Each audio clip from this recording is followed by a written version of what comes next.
Good is a really subjective term, and we all have our individual preferences when we go to the movies. So when it's time to decide what to watch, everyone's criteria is a little different. Whether it's because of box office bank, critical acclaim, or a general audience consensus, here are 10 famous actors with only one good movie performance. Daniel Radcliffe in Harry Potter and the Deathly Hallows Part 2. To some people, the proof about if a movie is good or not lies in the amount of money it brings in at the box office. If that's true, then Harry Potter and the Deathly Hallows Part 2 is the best movie Daniel Radcliffe has ever done. It's one of the highest grossing movies of all time, and none of his other roles have gotten anywhere close to the same amount of attention. We know that fan base size isn't the best way to judge quality, but in this case, the masses are actually right. It's Radcliffe's best role. Even J.K. Rowling approves, and she invented the character.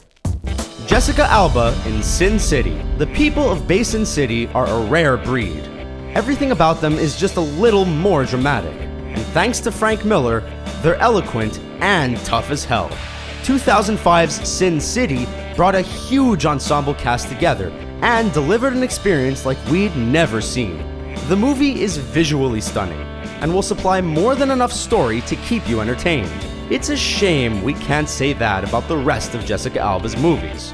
The actress isn't known for her acting chops, but she argues that it's hard to give a good performance when the material sucks. Point: Alba. Orlando Bloom in the Lord of the Rings franchise. When Orlando Bloom came on the scene as Legolas in 2001, the Lord of the Rings actor got a lot of attention, but teenage girls weren't the only ones swooning. Even the franchise's die-hard fans were pleased with the casting. Everyone's favorite woodland elf has some of the most badass moments in the entire series, and Bloom does it well. But life after Legolas has been less awesome, and so have the actor's movie choices. This doesn't mean he hasn't made any money though, but even in Pirates of the Caribbean, he's outshined by Johnny Depp at every turn. Cameron Diaz in The Mask. For someone who's played a range of different characters, Cameron Diaz's work has started blending together over the last decade or so. The actress has starred in multiple rom-com flops and been the very recognizable voice of Princess Fiona in the Shrek franchise. But there's one performance that sticks with us until this very day, from her breakout role in The Mask. 1994 was a long time ago, so if the Jim Carrey classic is a little hazy in your mind, we recommend that you give it another viewing, especially since it's Diaz's best. John Travolta in Pulp Fiction.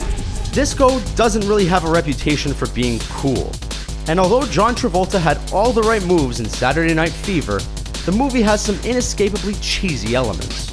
So when Quentin Tarantino offered him the role of Vincent Vega in 1994's Pulp Fiction, the actor took the opportunity to shake his dorky disco image for good. The director must foster a creative environment on set because Travolta's at his best. And while he seemed to be everywhere in the 90s, none of his other work is as memorable or iconic. Mila Kunis in Black Swan. Mila Kunis has been on television since she was a kid, but she really grabbed everyone's attention when she landed the role of Jackie on That 70s Show, and has been the voice behind Meg on Family Guy. While small screen success is powerful in its own right, it doesn't guarantee victory at the box office. And the actress has talked about how embarrassed she is in some of her roles. But her turn as Lily in Black Swan is not one of them. As a supporting character, Kunis totally stole the show, and a lot of critical acclaim. But then, Jupiter Ascending happened, and everyone forgot. Marlon Wayans in Requiem for a Dream.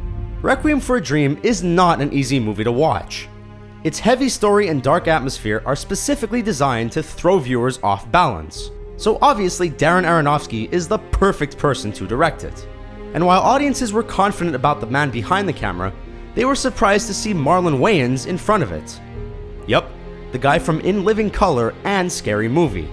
His comedic background made him seem like an odd choice for such a humorless film, but Wayans still nails the performance. But the accolades end there, since he has also starred in White Chicks. Lindsay Lohan in Mean Girls. When a star's personal life becomes public knowledge, it has the potential to overshadow their work. And it's easy to forget how talented someone is when their mugshot is constantly being shoved in your face. Take, for example, Lindsay Lohan. A string of DUIs and subpar career choices have made her a punchline.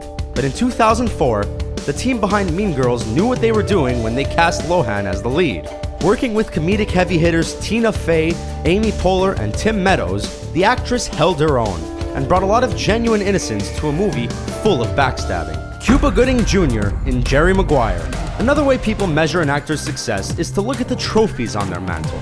And if you're one of those people, then as far as you're concerned, Cuba Gooding Jr. has only been in one good movie. But after winning an Oscar for his performance in Jerry Maguire, the actor got in his own way. In the afterglow of his win, he turned down a few roles that would have been huge.